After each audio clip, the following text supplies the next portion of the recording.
My next guest doesn't need any introduction. Or how does Letterman say it? I've watched a whole bunch of them.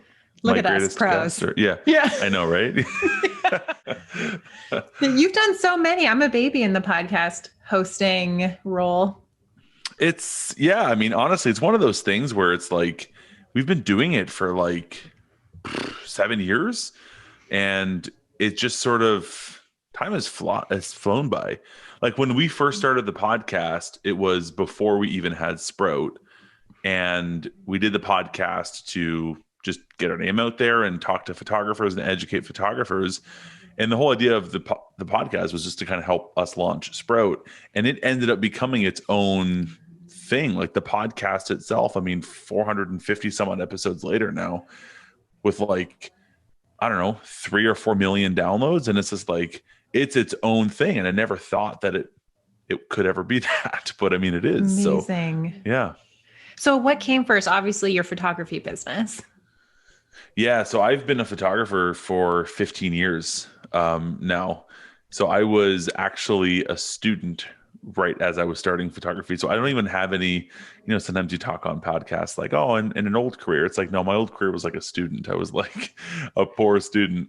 And I started photography. And one of the things that is funny about my journey into photography is that I actually started my business. And then the next day I walked over to Henry's and said, hey, so I started a photography business. I should get a camera. And so I actually had my business before I had a camera. Because that's actually amazing. I have never heard that story. Yeah. So it's one of those things where it's like, I've always looked at myself as an entrepreneur first and as being in business first. And I've always loved the business side of it. And photography just happened to be the business that I chose. Now, obviously, I fell in love with photography and I love the creative side, of course. But I think has given me a bit of a unique perspective, both in being a photographer and the success that I had as a photographer, but then in helping teach and coach photographers and then eventually start Sprout Studio, is because I recognize the importance of business in photography. I feel like that's actually really rare because I was listening to a couple of your podcasts and you did one with Jesse Dittmar, I believe. Okay, I have a couple things about that at that episode, but I love in there how he was talking about, and I feel like this is the general thing for photographers. And I know we have so much to talk about. This is going to be a long one. Everyone strap in. Yeah. If you put two podcast hosts on a podcast together, we're just going to go on forever. This is going to be a while, guys. Yeah. But he was saying in there, and I feel like this is the most common, is that photographers get into photography because of the art and it's creative, and then they build a business about their creative pursuits. And I feel like that's generally how it goes. It is. It's very rare when you find someone that they're more like the entrepreneurial spirit, business minded, and they're like, they love photography, but they're just as excited or even more excited about the business side. When I started photography, I was definitely just a hobbyist. I've only been doing it 8 years.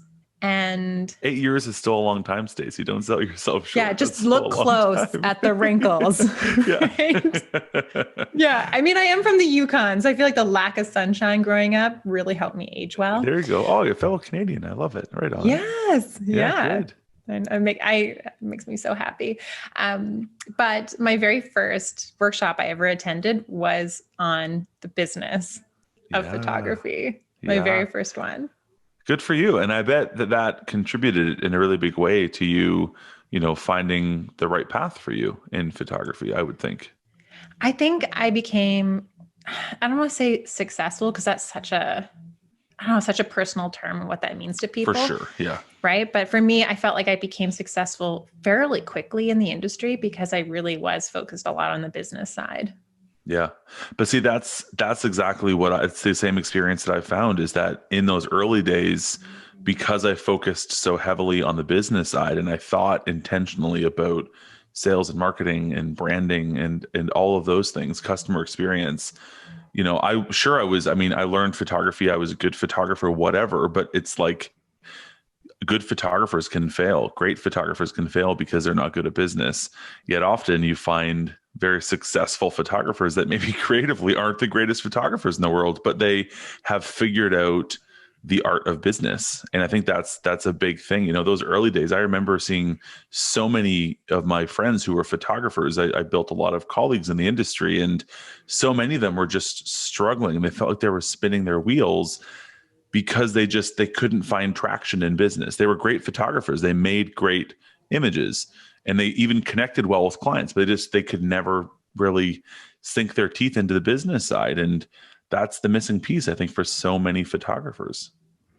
That makes me emotional a little bit hearing you say that, because I think even more so now during 2020 and then planning for 2021, like how many crazy talented, I mean, of course, like, yes, photographers, but I'm even thinking like other creatives that I know, or other creatives that became entrepreneurs, and how I know a handful of them that just cannot continue because they worked so hard to build the momentum they had, and they just have nothing left to pick back up. But because their business maybe wasn't as solid as it could have been, but they were creatively fucking amazing, like so talented. But it just makes it's so hard. It's so hard because and I've said this because I've spent a lot of time thinking about 2020 and about like where we are as you can't even, like, as a world, like, I don't know, like, what the word is, like, everyone is in this same space, right?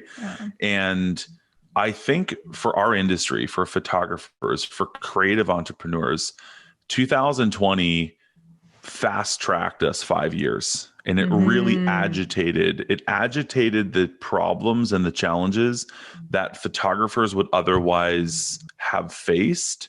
And it made the things that helped to elevate a photographer even more of a differentiator. You know, those photographers that went into 2020 and approached this year with the right mindset, with the right business practices, that were quick to adapt, that pivoted and focused on relationships, that were able to think creatively about business opportunities.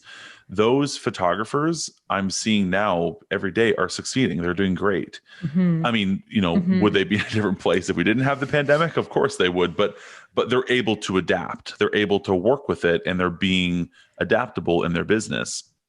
Yet I'm seeing photographers who maybe didn't have the foresight to focus on those things, and sort of were stuck in their own ways, and had built this box, and were kind of living in that box. And those photographers are struggling. They are not able to just, you know, put two and two together. And I feel so horribly for them, because many of them are excellent photographers. They're great creatives. They're wonderful people. But unfortunately, to be successful as a photographer, photography isn't enough. And I think 2020 kind of agitated that problem and made that even more of a point for us. It's so interesting, because doing what we do at Pepper, we get people reach out to us from all different stages of their photography business, whether they're brand new, they've been in business 3 to 5 years, or in business 10 plus years. And they all have different challenges, which I find really enjoyable, because I love coming up with solutions. Yeah. But what I'm finding is that there's such an influx of new photographers. Yep. So many. It's one of those things. I just finished recording our Redo 2020 course, which is a course that we built for photographers to help them make 2020 a better year for them. And one of the things that I sort of use in the intro coming into the course that kind of frames, I think, the problem, and frames 2020 nicely, not because it's nice, but because it summarizes the whole thing, is that there are more photographers. There's going to be more photographers coming into the industry, no question, because as folks realize that their 9 to 5 isn't quite as squishy and comfortable and safe as they once thought it was, they're going to start to look into their hobbies and their you know, other interests, and start to think about, well, maybe I could do photography and earn some extra money. So we're going to have more photographers coming in. And beyond that, you're going to have photographers like you or I, or like anyone listening right now or watching, who is already doing weddings and portraits and this and that. And then folks like us are saying, like, hey, if you're a portrait photographer, you might want to consider doing headshots. And if you're a headshot photographer, well, you should maybe consider getting into weddings. And if you're a wedding photographer, you should consider newborns. And we're telling photographers to diversify, because that's what you have to do to succeed moving forward from now. So not only are there more new photographers, in every space, but there's more existing photographers that are branching out and diversifying their product offerings. And so that ends up resulting in there just being a lot more competition. I mean, that married with the challenge of consumers are going to be a lot more careful with how they spend their money. Disposable income has gone down. There's no question about that. Health and safety regulations and guidelines and things that we are just more aware of now, they're more in our periphery, are going to become even more relevant. So you're going to have smaller weddings. You're going to have, less social gatherings and big things and all that. So, all these factors, you put those into a big pot and you stir it all up. And yeah, the photography industry of 2021 is very different than the way it looked a year ago. It's happened so quickly. I feel like when COVID happened, even how it affected Pepper, what a roller coaster. It literally changed in a single week from one day to the next. It was just like that. Crazy. Well, and that's what I said. It's like it sort of like it did the work of 5 years of like slow and steady progress on an industry. It did that for us in the matter of 8 months. And so, I mean, it's no wonder so many photographers are just like not knowing what to do or knowing where to turn or knowing how to react to it, because we've never had to adapt to change this quickly before. I think there's going to be, I think everyone can agree, there's going to be a lot of burnout too for the people that have been in the industry a while. Yeah. I feel like a big part of that burnout isn't just that a lot of us are working harder than we ever have in our entire lives. And as an entrepreneur, and it's your business, and even as a solopreneur, you are your business for most of us. And that's a whole extra challenge. But I think it is lacking in the rewards. I think humans are really reward based. And with COVID, you're unable to take your partner out for a dinner or hang out with friends, or maybe go to the gym and go take that vacation you've been planning. And those are all these rewards. Like, I've been working hard and I'm rewarding myself with this. And you take those away and all there is the hard work. And I don't want to sound like a total Debbie Downer, because I actually think 2020 has been also incredibly amazing. I call it the year of unrelenting challenges, but they're not necessarily bad challenges. They've just been very challenging because so many incredible things have come out of it. Like even just this conversation with you and the people that I've met this year, I would not have met them if it wasn't for everything that's happened in 2020. It's one of those things. I mean, I don't by any stretch of the imagination want to cast light on what's happened in 2020, because it's been very, very challenging, no question. But I think it's this, concept of, and it's kind of funny to even talk about it this way, but like, have you heard of the idea of like locus of control, right? Where we have internal or external locus of control. It's this idea where, so it's this concept basically where there's two ways to look at your situation in general, in life and business, everything. And you can say you either have an internal locus of control or an external locus of control, meaning that things happen to you, or you are able to dictate your own circumstances. And some people are one direction, some people are the other. It's sort of a continuum, so you could kind of go anywhere in between. But it's really easy to fall into the external locus of control when you look at 2020 and say, well, I couldn't have predicted this. 2020 happened to me. And so, because of that, I'm out of business, or because of that, I'm this, or because of that, I'm that. And there is an element of that, because obviously we can't control what happened in 2020, but what we can control is how we react to it. And that's where we start to look at the internal locus of control. And you could sit there and say that you're a victim of 2020, or you could say, yeah, I mean, obviously 2020 has been a challenge, but now that there's an art and a creativity to figuring out how I react to that challenge and how I can still continue to stay afloat and thrive as a business through 2020. And that's where I love the idea of photographers and entrepreneurs and creatives just like taking ownership over their own situation, no matter how shitty it is, and no matter how hard or how difficult, a hand of cards that you've been dealt has been, which is 2020, we can still do what we can to make the most of it. Yeah, I think there's even opportunities that have arisen that wouldn't have without everything that's happened. Like for us, for Pepper, when COVID hit, within the first week, we lost probably 75% of the creatives that we were working with. They wanted to pause through the summer because all this uncertainty, no idea. So I was looking at my amazing team and I'm like, I do not want to let any one of these guys go. And like, we're so lucky in Canada. The benefits here we were so lucky, really incredible. The governmental support, but this was before that was announced. And I looked at my team and was like, I'm responsible for each and every single one of these human beings. I need to protect them at all costs. I will work at McDonald's if I have to. There's nothing wrong with that, but I will work at McDonald's just to keep everybody else working.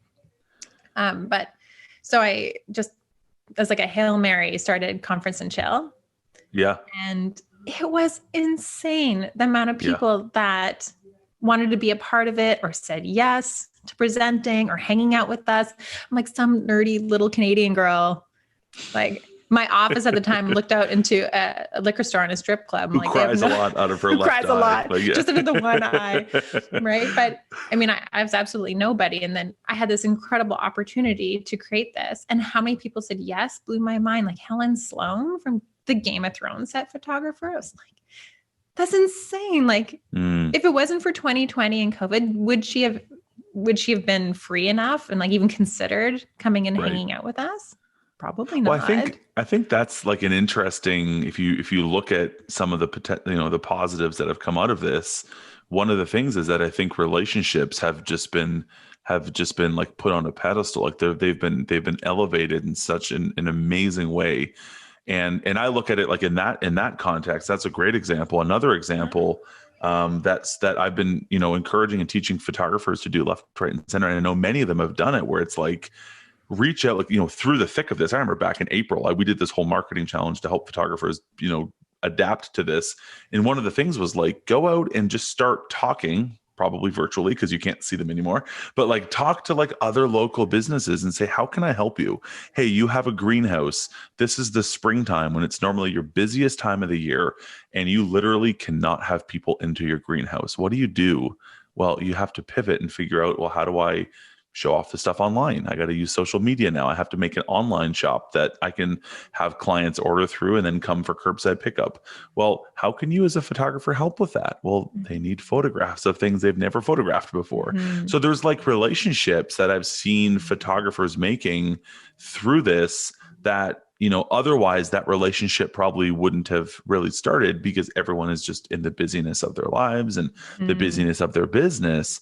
But, if you were to reach out to a local restaurant or a local winery or a local golf course in 2020 through the thick of things, if you were to be there to care for them and to try and help them and see how you can get involved and bring value to their lives, that relationship has just been able to blossom because the opportunity for an introduction was there, whereas otherwise it may not have been. Yeah, we're really lucky. Yeah. Even as hard as things are, or they can feel at times, sometimes I just check myself. I'm like, yo, Stace, here you are. You're sitting in front of a giant iMac. You have your own home. Got like skip the dishes, amazing noodle bowls. I'm like, I'm doing all right. Yeah. It's really okay. Yeah. Well, and I mean, that's, again, that's the thing is we have to make the most of our situation. And I think the biggest thing is that photographers need to be okay to think outside of that box, like the box that we always talk about. I think that's probably been one of the biggest challenges for photographers is they identify themselves as a certain way. I'm a wedding photographer. I'm a newborn photographer. Because that's what they were told. They were like, if you want to be successful, niche down. Like you are an expert in your field. You only do X. For sure. The funny thing about that is I've been teaching for years the opposite, to be like, it's hard to make a living as a photographer if you hyper niche. I don't think that it's actually sustainable. I think most of the folks that talk about that and teach that make more money talking and teaching about it than they do from actually doing it. But that's a whole side note. I'm not gonna throw daggers into my own industry because I love my fellow educators. But I believe that in order for the average photographer, I mean, look, anyone can aspire to be in the NBA, but very, very few actually succeed and do well and make it to be in the NBA. I kind of look at that as like, okay, yeah, the top like 0.1% can make a good living hyper niching. That's great. But I think that for most photographers, you need to be a photographer. You need to be able to have a diverse set of skills. You need to be able to service clients through their lifetime. You need to be able to offer more than just one kind of photography if you want to make a sustainable long-term career. And I think that's what 2020 now has taught us, in the sense that, like, yeah, you may have identified as a wedding photographer before, and maybe that worked okay through the season that you were in at the time. But 2020 is a whole new season and sort of marks a bookend or a beginning of the next season. And now we need to start looking at ourselves as being photographers, and how can I service my clients, my local area. And that might mean, if you're a wedding photographer, doing portraits. It might mean doing product photography. But my, I guess, rebuttal to that is that I bet most photographers would rather make money doing those things than having to get a job at McDonald's, or, like those kinds of things. Like, you're better off making money from your camera than making money not with your camera. And there's so many cool things you could do. And I have to say, like, I am tired of hearing the word pivot. And I know that's the key word of 2020, but I love that you said multiple times now, like, thinking outside the box, because I have some really good examples of a few photographers that I know that have really done that and done that really well. And even that we're starting to do that before 2020 hit. Like, I think now the obvious one is the adventure elopement photographer, where they're not just offering photography. They're almost your guide. Yeah. I know photographers now that they're planning like multiple days for the couple. The couple signs up. They have no idea what's happening. They get told, like, just bring this, bring that, and we'll do the rest. And that, I think, is incredible. So you're more than just, I don't want to say just a photographer, but you're more than just providing images for somebody. You're even offering even bigger service and experience. And this other one I heard recently, she blew my mind. She is a brand photographer, but she doesn't call herself that. She calls herself a factional creative director. So when brands hire her, she comes up with the creative direction along with the brand photography. So she doesn't 100%. just say yes, because then you're providing so much more value. So if I was going to hire you to say, like, do brand photography for Pepper, and you'd be like, hey, Stace, I'm not going to just come and take these photos and you tell me what you would like. I'm going to create a plan for you based on your brand and scope it all out and have a storyboard. Like, I'm doing that all for you as your creative director. And the photography is just one of the services that I offer. I think it's amazing. And I think one of the things that's important there is that photographers need to think about, this isn't just a poetic part of their branding. Like, this needs to be, like, coming up with a nice title is one thing, but you actually need to, like you're saying here, like, follow through on it. Like, do it. Like, you can, it's okay to, like, expand beyond the typical box, which is like, you call me, I have camera, I take picture, you pay money. Like, it's more, it needs to be more than just that. Yeah. And the interesting thing about all that too, Stacey, is, and this is because it's fresh in my mind. Yesterday I recorded this one course, lesson in our course. It's a book that I wrote in 2018, all about experience design. And the book and this lesson that I recorded yesterday is all about how and why now it's more important for us as photographers to create experiences beyond just, I show up with camera and take your picture. And I think the idea of the elopement and adventure photographer that you're talking about is a perfect example of that, where you can create this experience for folks. You can create this value in their lives that is so much more than just taking their picture and giving them a USB key of JPEG files of those images. And I think that was a trend. Or not a trend, that was like the start of where we were going with, like, the experience economy, which we're, like, fully planted in now. But in 2017, 2018, we were going into the experience economy. I think 2020 just kind of fast tracked that, where people pay for experiences, and we as photographers need to be adapting to that.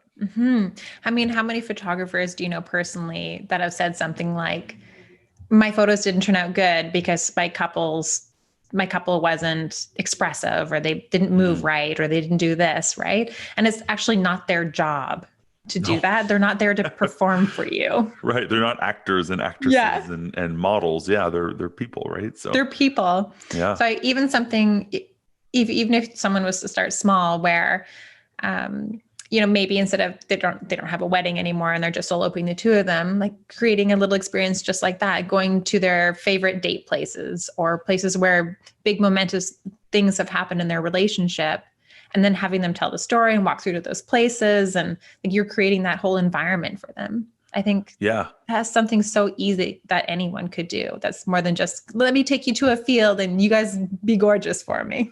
Yeah, no, 100%. And I think that's the thing is like, with more and more photographers coming in, if you pick a pretty cornfield or a pretty field of tall grass, like if you're a competent photographer, you can make that look good. And, with presets and all those things, like you can even make it like, embellish it and stuff, but like you can't change the experience of what it's like to work with you. If you're not familiar or comfortable or used to like interacting with people, you can make a picture look good, but if the experience of working with you isn't great, then that's a totally different story. And so I think that's where we have the ability to get involved in a much more granular way with the experience that we give to our clients, is by just getting in there and making sure that we actually create an experience for people. Mm-hmm.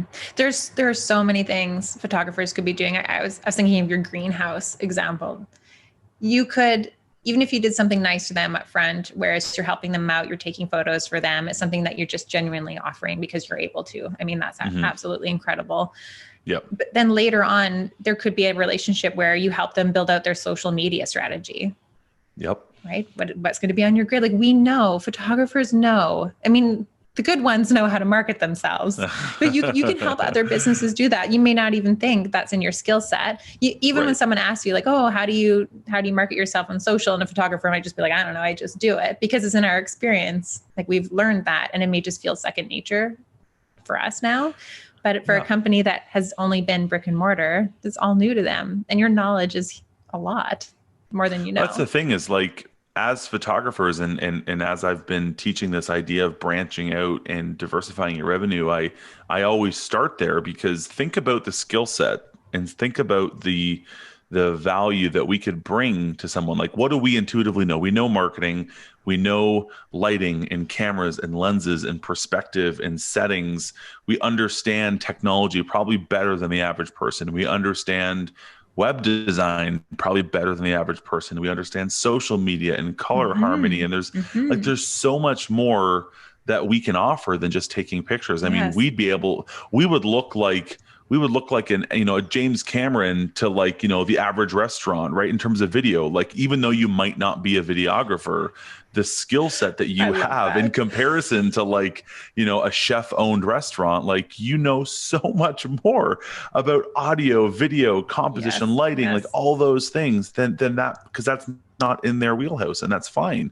So that's where I really get down to like the brass tacks of thinking outside the box, like even as far as, like you said, social media or like consulting on brand. Like, we know more about branding and those like visual, because we're visual people, then maybe the average greenhouse would, or the average winery locally here would, or like wherever it is that you're located. So those are some ways that we can get involved and help those people, help those companies, help those individuals, and bring a skill set that we may not have otherwise thought about charging for before. Yeah, that's actually really exciting. That gets me totally jazzed. I'm super excited to see all the innovative things, and they're already coming out, but even more so, I think we'll see it very clearly next year, which is a month from now, because how did that happen? Kind of scary to think about. I'm still stuck in October. Right? Yeah. October. I mean, like I'm still back in like May right now. I still feel like we're like just ending March break. I actually feel like June didn't even happen. Yeah. I don't know. I feel like it was just like a blip, and it was like, it was almost like daylight savings time, except it was like June savings time. It was like we didn't even have the month. It just skipped. That's amazing. I'm going to start using that. And how are you doing? I mean, fine, good. We have Sprout, and when all of this started, kind of similar to what you had said with you guys at Pepper, when it all started. I mean, we're all local here at Sprout, so the whole team is local. We have an office downtown St. Catharines, and previously we would all come into the office every day, and we'd all be together in the office. And on March 13th. 2020, like mark the day. I remember because it was my daughter's birthday. We made the decision to say, this isn't looking good. They're closing schools down for March break and so on and so forth. I said, guys, this was a Friday. I said, guys, at end of day today, like get your stuff, like bring your computers home, because we're going to take 2 weeks to work from home and just see how it goes. 2 weeks and just work and see how it goes. Like famous last words. I remember recording a podcast episode that day, basically saying like, we'll get through this. It's, couple weeks, we'll see. And it's, yeah, wow. I mean, it was 8 months ago. And so, yeah, I mean, us at Sprout, the whole team is still remote. We're still all working from home. Our office looks like Chernobyl. You go there and it's like everything is the way that it was. And we've all gone back and like, little pieces here and there to like get a computer chair or get like the plant on the table or whatever. So it's a combination of like, it's left the way that we left it, but it's like the looters have been by like bit by bit to like steal little pieces from the office. That's so amazing. it's really, really weird. The funniest thing was one of our developers went back last week and he had a water bottle on his desk and the water had actually evaporated because you know what I mean? Like heat and stuff, because the building wasn't heated and all that during the summer. It is what it is, I mean, again, like we've had to adapt and we've had to think outside the box, and we made a lot of really big changes with the software and with the way that we can help photographers early days, and we continue to, and very fortunate to be in a place where we didn't have to lay anybody off. The whole team is still working. In fact, we, hired more people and expanded the team and grew the team, and we're growing the company, and, we're in a really good place right now. So I'm very, I guess proud and very lucky to be where we are with Sprout. And the thing that I'm most proud of is the fact that we can help so many photographers through this. We've not only done education and given photographers the knowledge of what to do and how to do it, but we give them the tools, we give them the templates, we give them the assets. Like when we launched email marketing back in the missing month of June, right? When we launched that, I basically sat down like with my copywriting experience and business knowledge. I basically wrote like, I don't know, 30 email marketing campaigns for photographers that our users could just copy into their account, send to their clients the click of a button, and it basically would sell them stuff. And we had, users that were getting back to us saying like, I just sold like $4,000 worth of prints in a way that I had never thought I could or would before, all because I sent those emails. So the fact that like we can do something to help, our family photographers, help them continue to succeed through these difficult times, that's, I think, our biggest accomplishment as a company for sure. See, we would call that a hashtag fuck yeah. Yeah. I love that. Yeah, for sure. Okay, so you're still shooting by the looks of things. Yeah. And you are running your company, Sprout Studio. Mm-hmm. You are manning a podcast.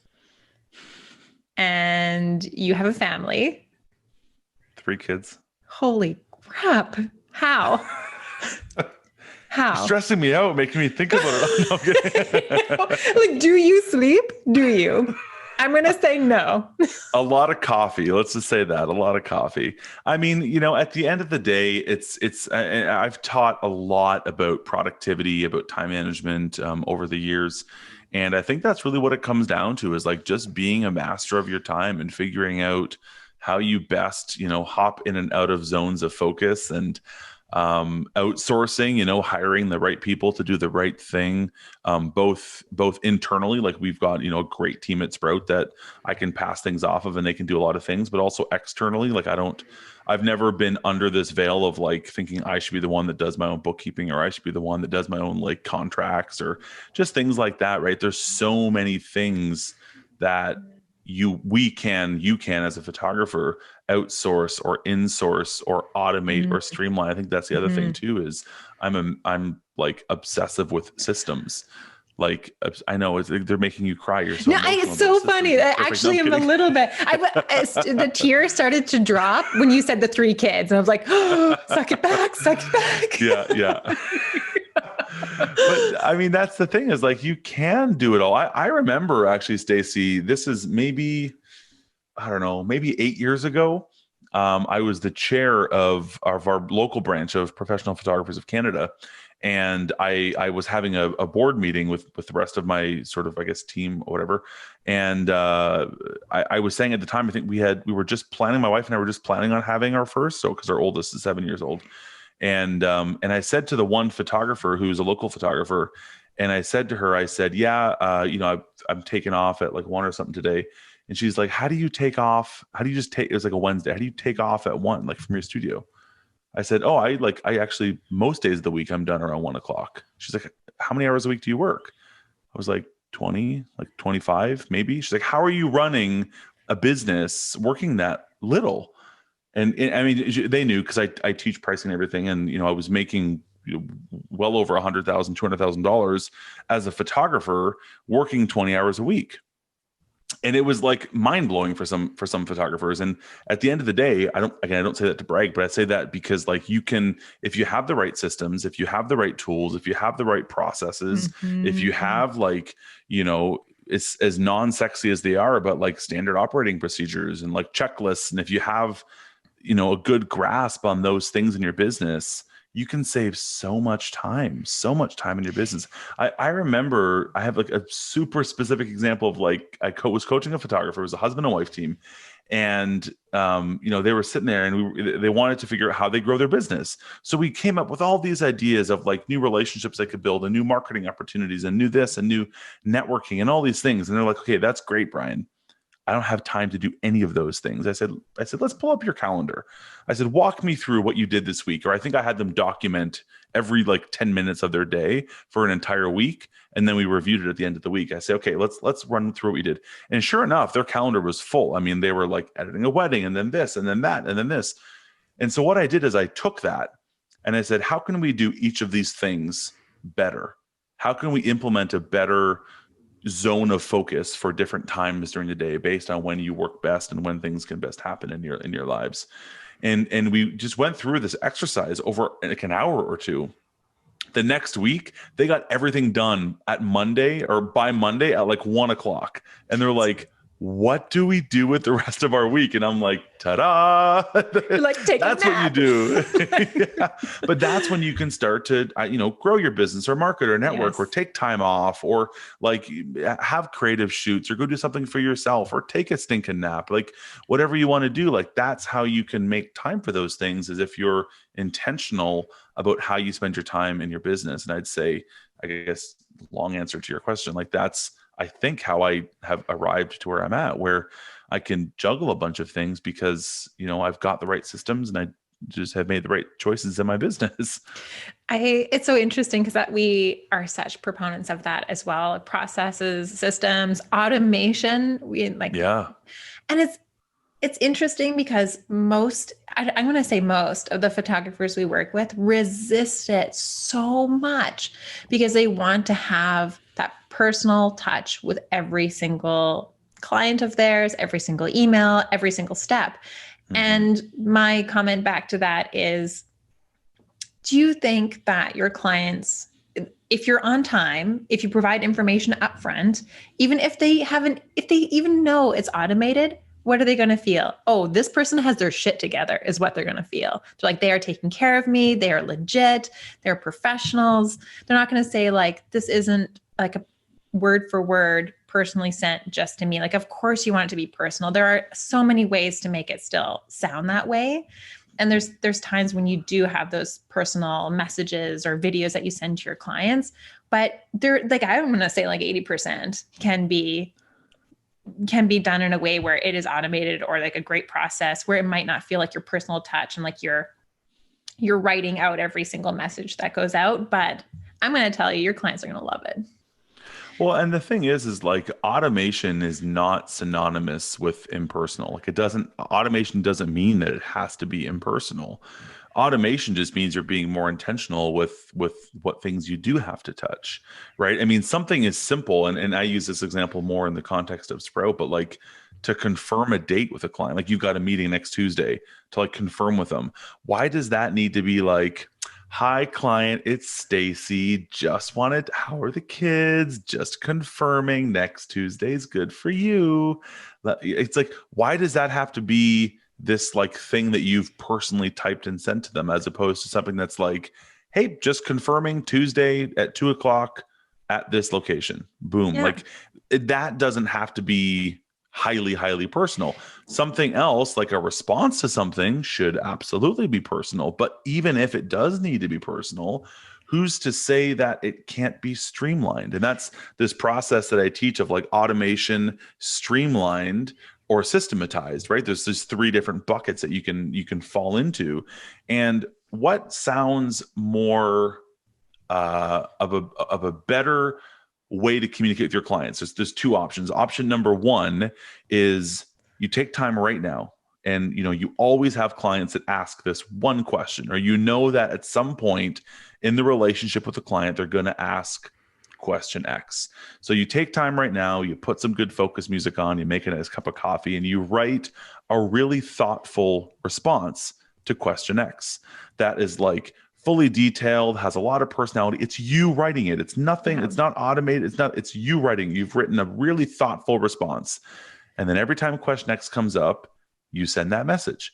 So they get this like thorough, well thought out, this version of Stacey when she was calm and in a good place and having a cup of frantically coffee. like, oh shit, and, I'm so behind in all these things. And I'm just 100%. Like, maybe do I get back to this message today or is it next week? Yeah. Because that's the other option, right? So you do that where the client gets this really beautiful, thoughtful, poetic response. Option 2 is like, you're picking the kids up, you're seeing this message on your phone, you're frustrated, Johnny's throwing shit in the back and you're just like, and you're like frantically typing something on your phone.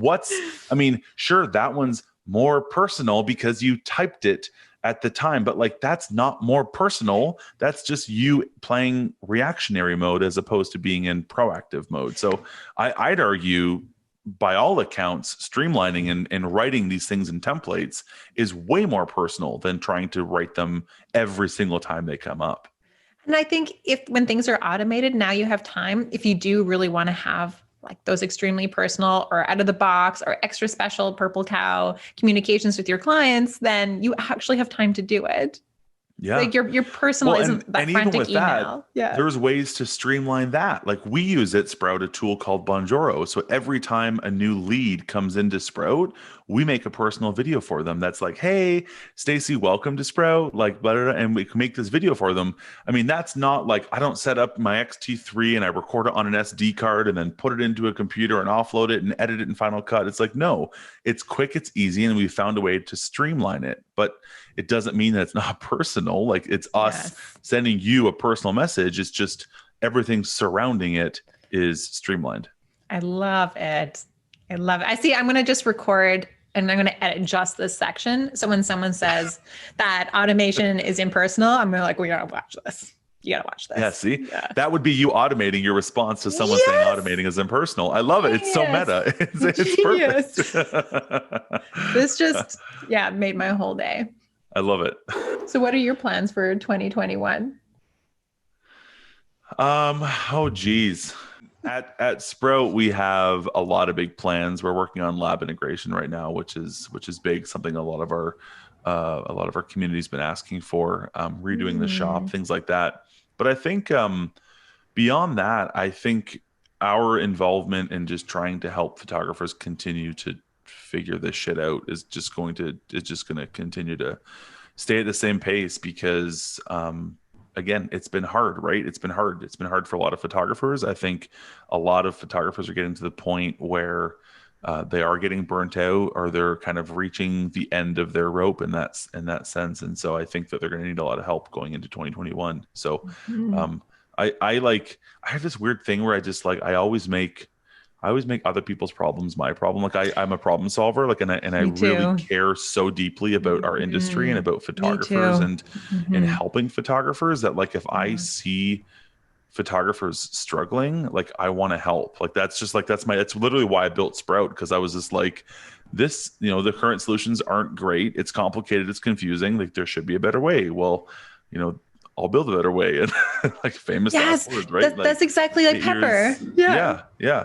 So it's like, I think I take that responsibly, like so personally. So I think that's what our 2021 is going to look like, is like, what do photographers need and how can we help them? And I mean, beyond that, I mean, like, yeah, I'm going to shoot a shit ton of film just ongoing. That's like just aside, that's assumed, right? Like, so there's all that stuff. We're talking about some fun stuff with you guys too for that. So yeah, I mean, I think that's 2021. Who knows? Let's just hope it's a better year for everybody and that everybody gets to, a happier place and learns to adapt, and there's maybe less pivoting, right? Or like settling into the pivot, perhaps. I just want people, they were the same way. Like whenever we talk to any of our creatives, or even just even if it's on social or a video or what in person, well, not as much as of that right now, but, but I want, the thing that I'm telling people the most when they're starting to feel that burnout is do the thing that energizes you and that brings you joy and happiness. Because I think there's so much of like, push hard, work hard, like just push through, do what it takes. Like I feel that absolutely. But I think we don't want to lose all these crazy talented creatives in our industry to burnout or to just complete exhaustion, but, yeah, I think just continue to do the things that make you happy, because like I was talking about before, those big rewards that we normally would get in our lives, we don't have those. So what are the small ones? What are the things that keep you going? The interesting thing about that is I would even challenge that. I would challenge the idea that like that box needs to change, right? The rewards that we're used to or that we're comfortable with or that we're familiar with, we can't get them in that form. But maybe we just need to change what the reward looks like for us, right? There's other ways that we can extract joy or extract results or to extract happiness out of things. It just needs to look a little bit different. Maybe we can't go out for supper, but we can make this really beautiful supper and have like a candlelit dinner or something, or we can, I don't know, like there's all different kinds of ways you can look at it. And I think, again, like continuing to just think outside of the box, I think even in that section, because we need to celebrate, we need to celebrate wins. We need to celebrate happiness. We need to like find those bookmarks in our days and in our lives and in our seasons. And so the bookmarks need to look a little bit different maybe now. That's all. I just want people to feel excited about their businesses again and all the opportunities that, along with the challenges that 2020 has brought us, to really to dig into that and realize that there are still so many opportunities. And I think I consider myself, I think all photographers want to be artists. I think that's why all photographers, not all, most photographers secretly want to shoot film, because we all want to be, we all want to be that like amazing artist that's like tangible and like, oh, we create beautiful art. But I think like, if I would say if I'm an artist or an entrepreneur, not that they have to be separate, but which one probably comes out first for me would probably be entrepreneur as well.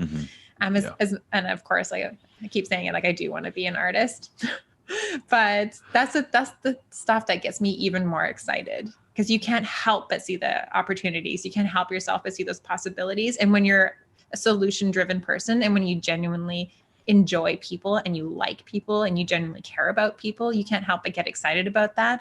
And I want people to feel that too. So even as you run your business and all the things that you're providing, it's like you're injecting all that positive energy and like hope for other people and possibilities for other people. And I think we're really lucky that we're in positions that we can do that, and on a larger scale, not just on a one-on-one.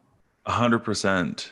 Yeah. I think the thing that is like what sounds like it's most, or maybe the best path, I think, for so many folks that are listening, hearing, you and your perspective on this, and then me and my perspective on this, is to understand the importance of understanding yourself. I think that's probably a really big part of this, right? If you know how you extract joy, if you know how you feel good about something, like we've talked about how each of us, feels about certain things and how we extract joy out of something, or how we feel accomplished or proud of something that we've done. And so I'm aware of those things. And so I tilt what I do to serve that. And so I can constantly get those, those rushes of happiness, and I can get those things that make me feel good because I'm doing what makes me happy.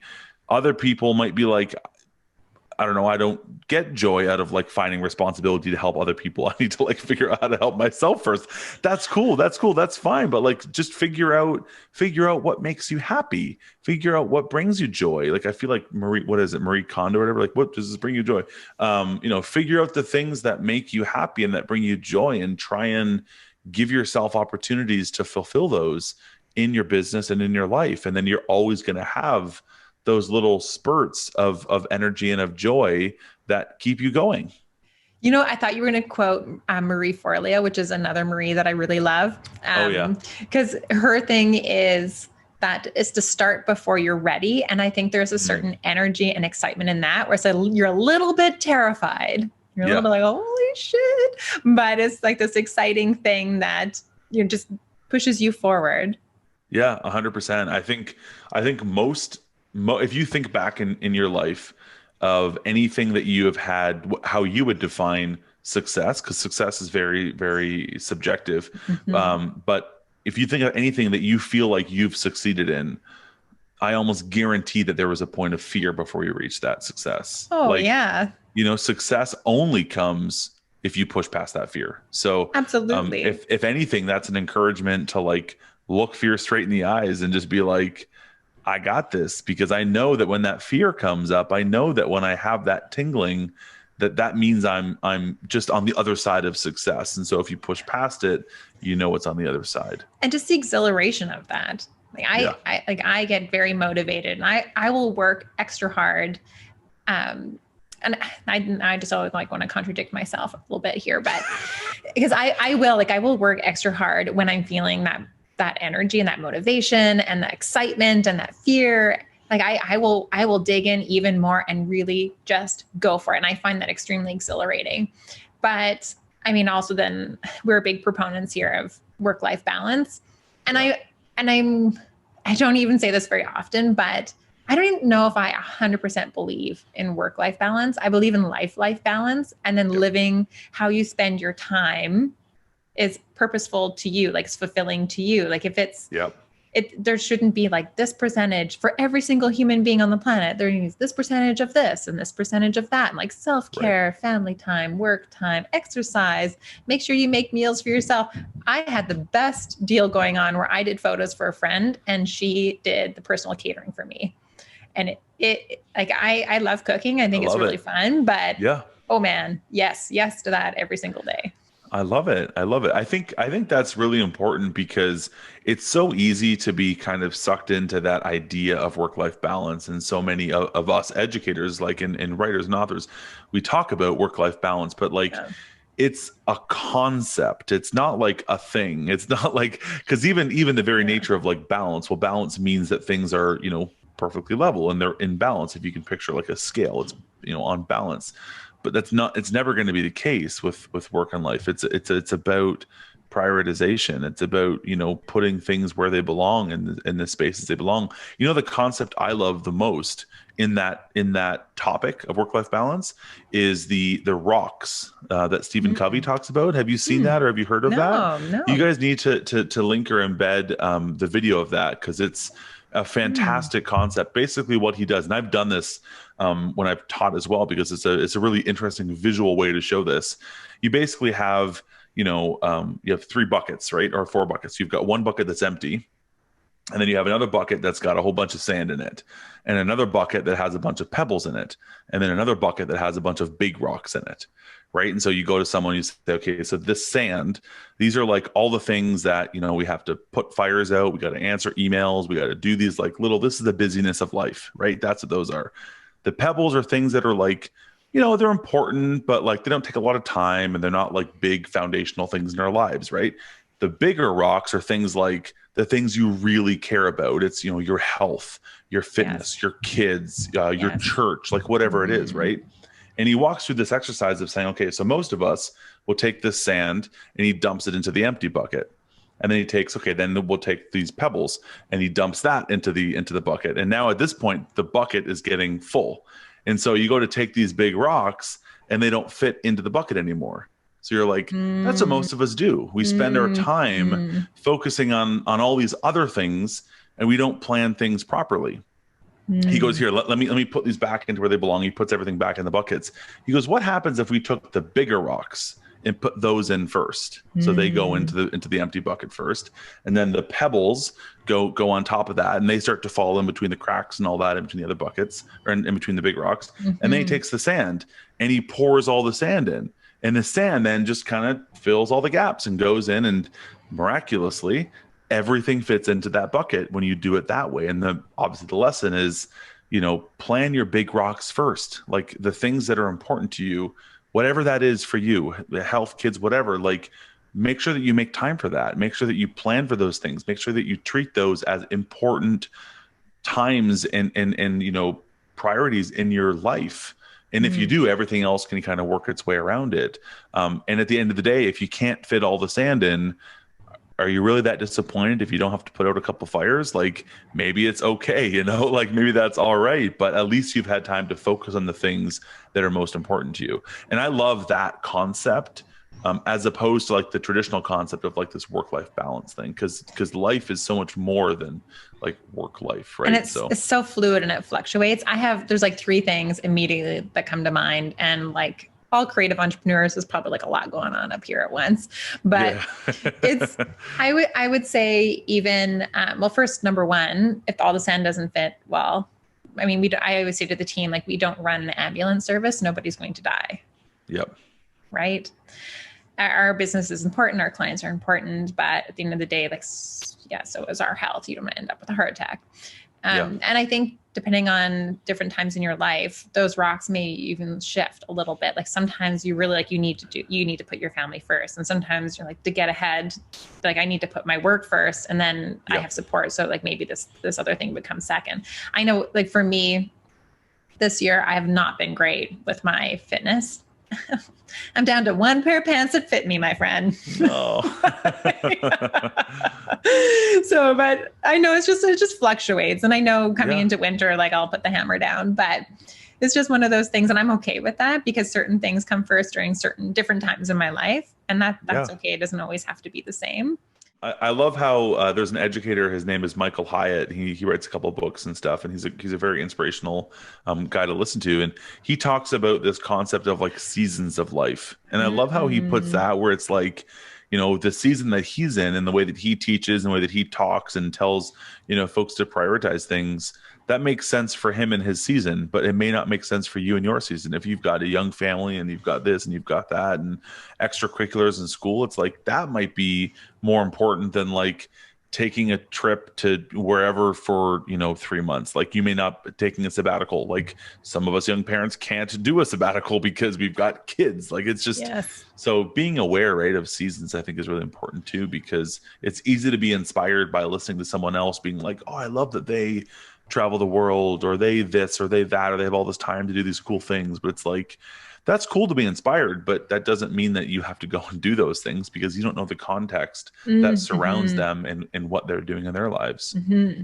What really helps me too with work-life balance is, and I think especially for solopreneurs, is that you can be so busy and wrapped up in what you're doing during the day. And then you go home to your family and you're not giving your best self. You come to the door and you're like, yes, I'm here. You rush home, like I'm present, but you're not really. And someone can tell you something and you maybe absorb 50% of it. But I take about 15 minutes at the end of my workday and I change it in my work clothes. I put on something comfy. I just decompress. And I take that time to wind down, or else my brain will just keep going on the work stuff. And I think I'm physically somewhere else and with other people, but I'm not really there. So I think I call it like purposeful compartmentalization. Yeah, for sure. I mean, that's like decompressing. I mean, I tell you, that's something that I miss of having an office, right? Because when we had the office, I would go into the office at Sprout, and then I'd have that 15-20 minute drive home to like decompress from work to get ready for home space, right? And I mean, that doesn't exist now. That's, I'll take off 1 pair of sweatpants and like put on another pair, I guess. Like maybe that's like that's what you need to do. Just have like fancy pants. Yeah. Like, at home, like using my dad's sweatpants. Yeah. I love it. But I mean, hey, you got to do what you got to do. And I think that's, we're again, thinking outside the box, trying to figure out, like, maybe you don't have that physical space to change or to move from. What are some other ways that you could, signify to yourself and into your own consciousness that, like, okay, you're in this other state now, you're in this other zone now of your life. So that's interesting. I tell myself I am leaving because I care. Like most of us, we care so much about our clients, our coworkers, and the world even. I tell myself, okay, it's time to leave their lives with them, and I step into my life for me, right? Or else their life continues into my own. Like I will carry other people's lives with me. Right. It's like, I feel like this is probably the worst week for me to be hearing this stuff as we go into Black Friday. No, I'm kidding. As we go into Black Friday, it's just been like, oh my gosh, I'm like at like wit's end over here with everything with like recording. But I hear you 100%. And I think that's the thing is like, you know, I know this stuff, I teach this stuff, and yet I need to be reminded of it. And I think that's the case with so many of us is like, a lot of this we may know, we may understand these things, but that doesn't mean that we actively practice them. And I think that's really important to make sure that we're actually putting these things into play in our lives in a very active, conscious manner. You know what I find? It's a 3-month cycle. I feel like we make a plan, we create a strategy, we start new habits, and 3 months later, we're back to maintenance mode. Like we're back to what we know, bad habits, or not even bad habits, just your old habits. Old habits. So I call it you need to have those 3-month check-ins. Like I don't believe in a 1-year goal. I think in like a lofty way, that's good. But I think it needs to be like a 3-month check-in and see like, does this still align with me? Like it's like if you're exercising and you're running on a treadmill, you get into a zone, you don't even realize that you start to like drop the pace, get relaxed, and you're no longer pushing yourself. You have to like consciously drop the donut and you're eating it while you're on the treadmill and you're like, what's happening right now? How did this donut get here? I have no idea. Like, okay, this does not sound like a bad thing. Right. What gym do you go to that they hand you donuts? Right. Yeah. Wait a second. I want to sign up for that gym. Yeah. Amazing. No, I hear you. I love the idea of the check-in. I think that's important for us to like, I think that's the thing is that it's so easy to get in the busyness of life, of business, of everything that like we have to sometimes, you know, pause, right. And take a moment to reflect, to step back and to take a look at things. Yeah. That's something that I often start when I teach photographers about anything business related. I always take a moment and I say, there's 2 roles that you have in your business. There is sort of CEO mode, which is when you're working on your business, and there's worker bee mode, which is when you're working in your business. Yeah. And it's so easy to make excuses to not spend time in CEO mode. It's so easy just to be so busy doing the things that you're like, I don't have time to sit and like make this magical plan of what my week will look like. I don't have time to make this magical plan of my marketing schedule for the year or for whatever the thing is. But the time that you spend in CEO mode, in that planning, in that reflection, is going to make your time in your business that much more effective. Yeah, I love that. I definitely get stuck in worker bee mode, mostly because I love it. It's terrible. I like both. Sometimes it's hard to let some of those things go. I'm just as bad, you know, like I'm just as bad as some of the creatives we have. And I don't mean that in like a terrible way, but in actually more of like a funny way. Like our biggest thing is our creatives, they get busy and we don't hear from them. They ghost us. Right. That's probably one of our biggest challenges. And I get it because you're busy. Yeah. But then I realized I'm just as bad. Like I hired a part-time CFO and she sent me like 5 emails over 2 weeks. Did I reply to that? No. Yeah. If she calls me on the phone or texts me, I'm like right there. I'm so fast.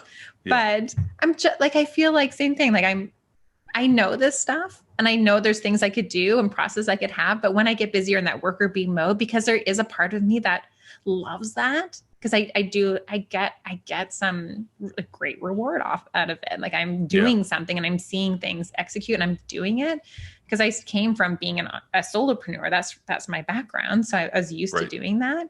But I sometimes forget too.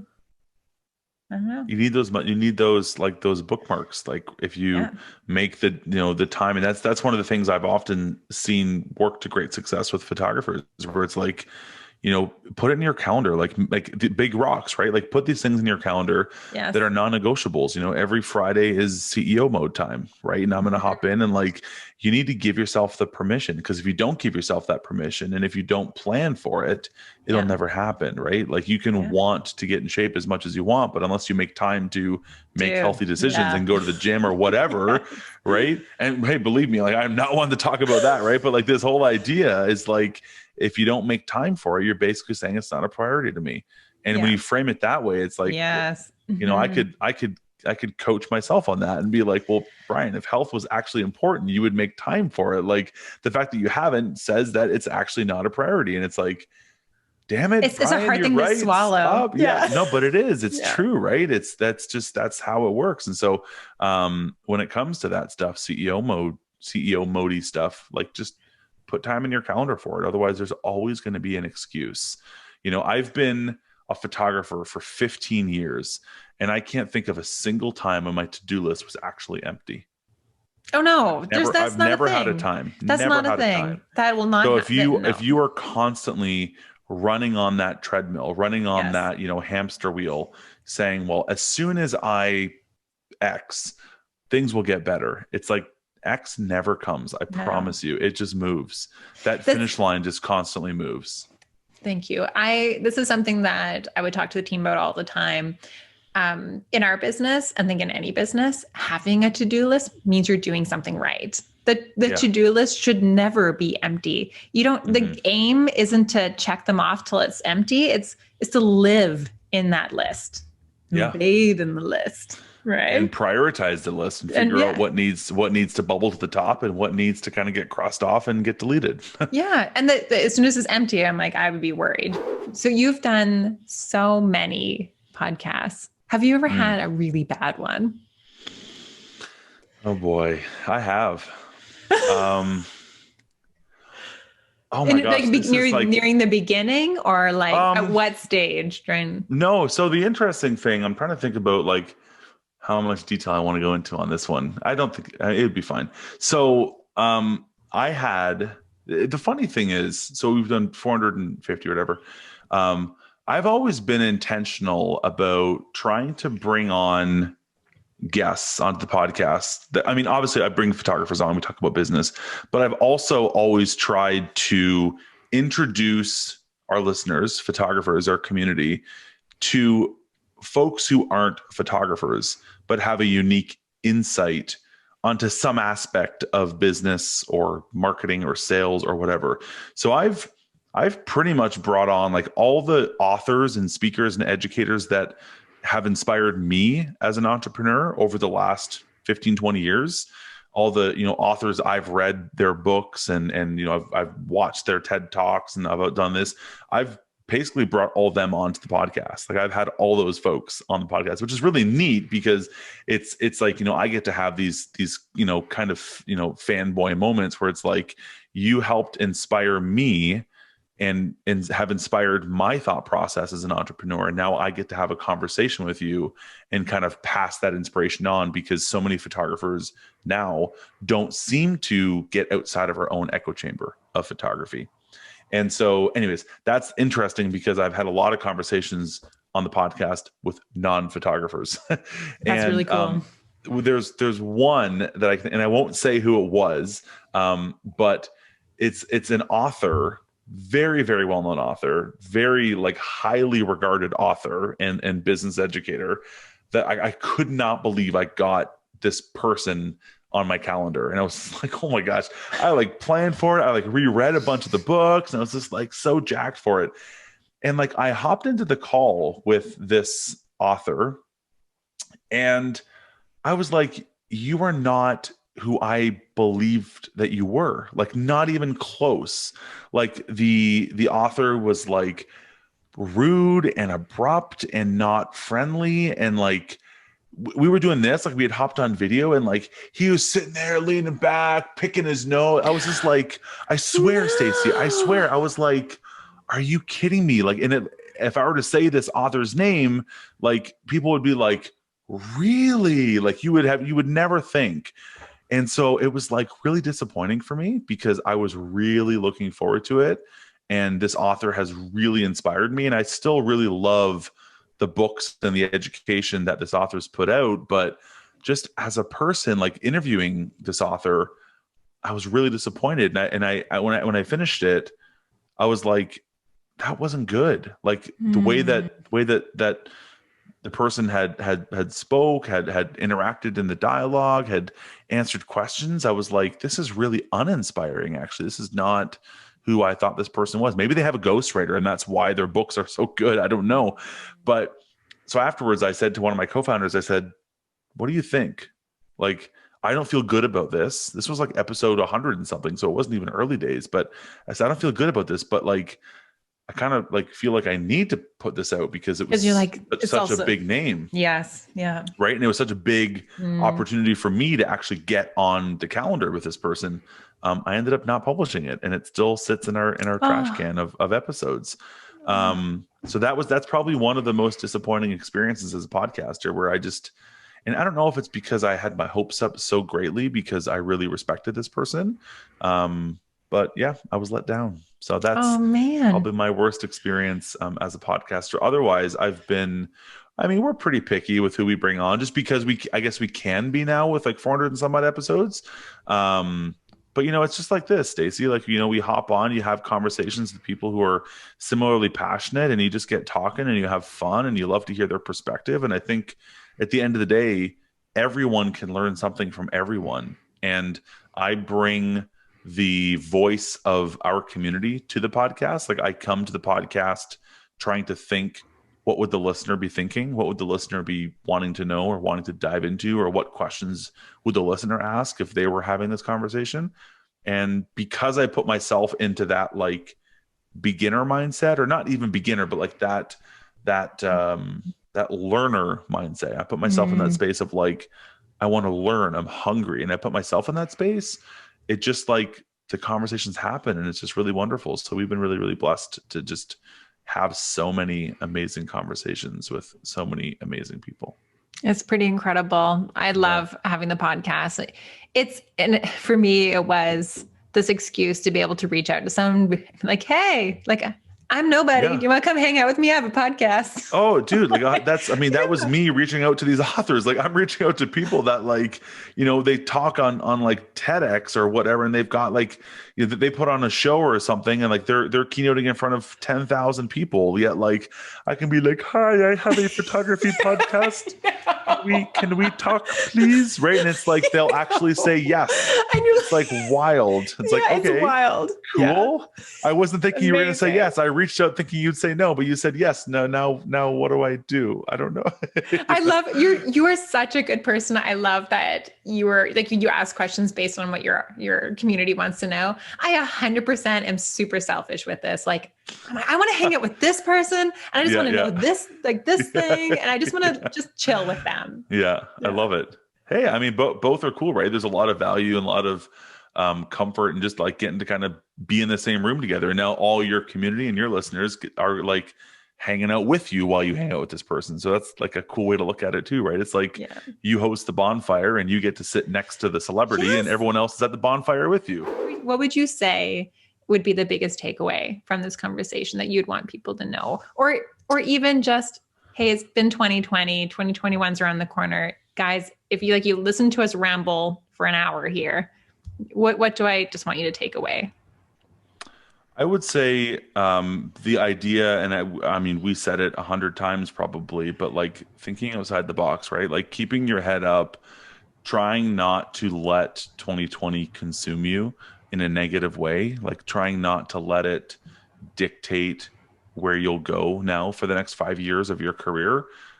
There are ways that you can make the best of 2020, as difficult as it was and as hard as those cards were that you were dealt. You have to just start thinking creatively. I think that's the biggest thing, is start thinking outside the box. Your photography business in 2021 is not the same photography business it was in 2019. It's just not. Like, the world is a different place, and you need to think differently because of that. So I would just say, drop those assumptions and drop those sort of paradigms that you had previously followed, that you said, like, this is who I am, this is what I do, this is how I make a living, this is my career, and start just to think a little bit differently. I would say, first of all, I agree with that. That's huge. And I would also say the takeaway would be that even educators or people feel like that people that have their shit together and they're telling other people how to have their shit together. We don't always. We don't always. Right. And it's so you're doing great. We're all doing the best we can. And if you're feeling overwhelmed, you're feeling you're failing or dropping the ball, that's okay. And just schedule. We all have to do it. Schedule in a time to reset your priorities, to put those big rocks in the bucket first, and re-strategize for the next few months. And if that's including doing nothing or changing, from your fancy sweatpants to your casual sweatpants, then that's part of your plan. But schedule in the check-in with yourself, because if you don't, you'll just keep going like all of us will. Everyone's 100%. Doing great. We're all in this together. Yeah. It's like, and I've used this analogy many, many times. It's like you go to a park and there's a pond at the park, and in the pond, there's a duck swimming in the water, and you look at the duck, and the duck is just beautifully and gracefully gliding, just elegant. You're just like, man, that duck is so pretty. It just moves so effortlessly. But what you don't realize is that under the surface, that duck's feet are just like paddling so fast beneath the surface. And beneath the surface, that duck works so hard to make it look easy above the surface. Yes. And to take that even a step further, did you know that baby ducks, when they're first born, they actually go on top of their mother's back? And then they slowly start working their way off of their mother's back, and then they kind of stay right close by and under the wing of the mother. And then they eventually learn how to work hard and look gracefully on top of the surface. And I think that is a good analogy for us as people, right? It's so easy to look at someone on Facebook, on Instagram, or someone that and be like, man, they got their shit together. Man, they're doing so well. Man, it's so easy for them. I can't believe their photography is beautiful. Their brand is great. Or this is this, or this is this. But you have no idea what's happening beneath the surface. And it's so easy to judge. It's so easy to judge our behind the scenes with their highlight reel. And that's a really dangerous game to play. Yeah. Oh man, that's like we're about to kick in here for another hour, because that's a whole other conversation. And I have drop. So much to say. Okay, we need a part 2. We need to do a part 2 at some point. I love it. I'm game. I'm 100% in. You just say when, my friend. Bryan, thank you so much for being on the PepperCast. And it was seriously such an honor and a pleasure. I mean, you're all right. Yeah, it was all right. It was okay. It was good. Thank you for having me. This was a lot of fun. I love these kinds of conversations, and I hope that if anything, everyone listening can get some encouragement to think positively of 2021.